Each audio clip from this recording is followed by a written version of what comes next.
نحمده ونستعینه ونستغفره ونؤمن به ونتوکل علیہ اما بعد فاعوذ باللہ من الشیطان الرجیم بسم اللہ الرحمن الرحیم وما ارسلناک الا رحمتا للعالمین صدق اللہ العظیم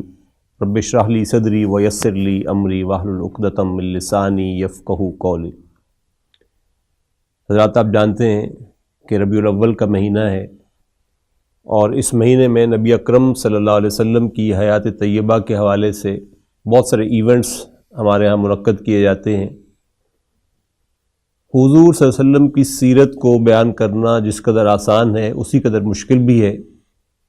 اور میں صرف اس وقت ایک واقعہ سیرت کا جو اتنا امپورٹنٹ ہے اس میسج پہ ہمیں غور کرنا چاہیے اس وقت پر کہ صحابہ کرام سے زیادہ اللہ کے رسول صلی اللہ علیہ وسلم کا فرما بردار اور محبت کرنے والا کوئی عاشق پیدا نہیں ہوا۔ جب ان کے زمانے میں بھی کیلنڈر کی ضرورت پیش آئی تو جس چیز کو کیلنڈر کی بیس بنایا گیا وہ حضور صلی اللہ علیہ وسلم کی ولادت نہیں تھی، حتیٰ کہ وہ حضور صلی اللہ علیہ وسلم کی رحلت بھی نہیں تھی،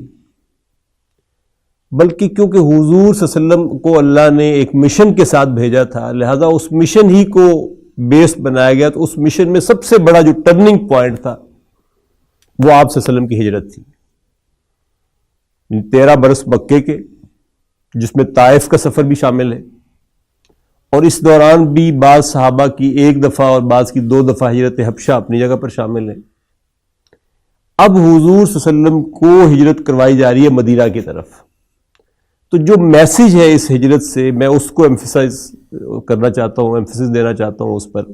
وہ میسج کیا ہے اصل میں؟ جب مدینہ میں حضور صلی اللہ علیہ وسلم پہنچے اور حضور صلی اللہ علیہ وسلم کے خیمے کے باہر کچھ صحابہ نے پہرے دینے شروع کیے، تو جو ہی یہ آیت قرآن مجید کے یہ الفاظ نازل ہوئے کہ واللہ یعصمک من الناس، تو حضور اپنے حجرے سے باہر تشریف لائے اور صحابہ سے کہا تم لوگ چلے جاؤ بھائی، اللہ نے میری حفاظت کی ذمہ داری لے لی، اللہ میرا محافظ ہے۔ اس ایشو کو، اس نقطے کو حضور صلی اللہ علیہ وسلم سے زیادہ کوئی نہیں سمجھ سکتا تھا، اور حضور نیو اٹ ویل کہ مکے میں بھی میرا محافظ اللہ ہی ہے۔ پھر بھی حضور صلی اللہ علیہ وسلم نے 13 برس کی ایفرٹ کے بعد جب دیکھا کہ اب یہاں کام نہیں بن رہا تو حضور صلی اللہ علیہ وسلم کے لیے اللہ نے فضا بھی سازگار کر دی، حضور مدینہ تشریف لے گئے۔ اب مدینہ میں کیا ہوا؟ بدر، احد، صلح حدیبیہ، فتح مکہ، یہ ساری باتیں ہمیں معلوم ہیں، لیکن جب مکہ چھوڑ کر اور کعبے کی دیواروں کو پکڑ کر روئے بھی ہیں حضور صلی اللہ علیہ وسلم، اور کہا بھی کہ تو مجھے عزیز تو بہت ہے لیکن تیرے یہاں کے رہنے والے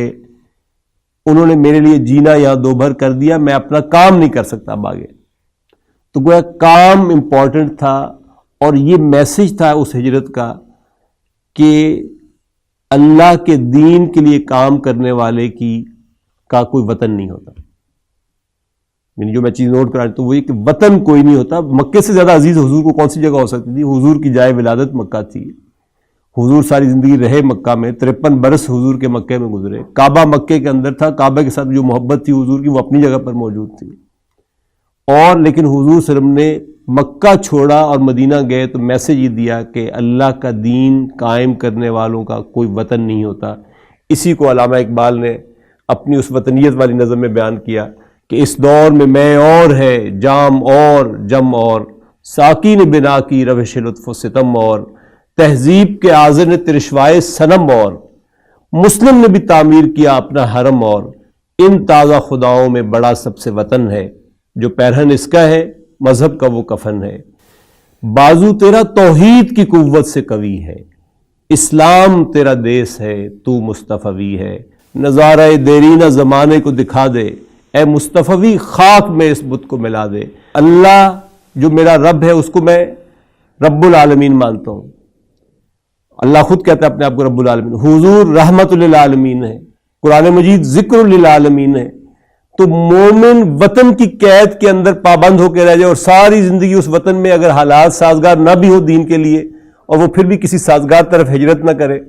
تو اس نے گویا کہ سیرت محمدی علیہ صاحب الصلاۃ والسلام کو سمجھا نہیں۔ اللہ تعالیٰ ہمیں حضور صلی اللہ علیہ وسلم کی سیرت کو سمجھنے اور اس ہجرت کے فلسفے کو خاص طور پہ سمجھنے کی توفیق عطا فرمائے۔ اقول قولی ھذا واستغفر اللہ لی ولکم ولسائر المسلمین والمسلمات. هي الحلقات تحفظني بآيات من القرآن، هي الحلقات تملأني بحب المصطفى العدنان، هي الحلقات تحفظني